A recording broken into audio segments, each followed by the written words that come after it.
Hulu keeps buffering. So to fix this issue, what you can do is restart the app first. You see, when you open a Hulu app and then it is stuck on buffering, what you can do is swipe up from the bottom of your screen, pause in the middle, then swipe away the Hulu app from your multitasking screen and then open it again. Now the next what you can do is turn your mobile device off and back on to clear temporary system memory, or you can just scroll down the control center from the top of your screen and switch between Wi-Fi and mobile data to see if the network speed is the bottleneck.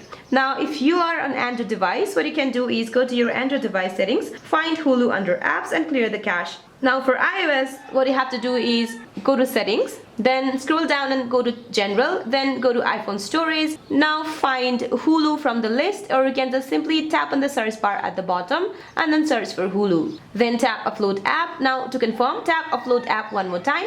Once you do that, you will see the reinstall app button right here. Simply tap on reinstall app button, or just go to your Apple App Store, find the Hulu app and then reinstall it from there. So that's it for this video, guys. I hope this video is helpful. Please don't forget to like and subscribe. See you in my next video.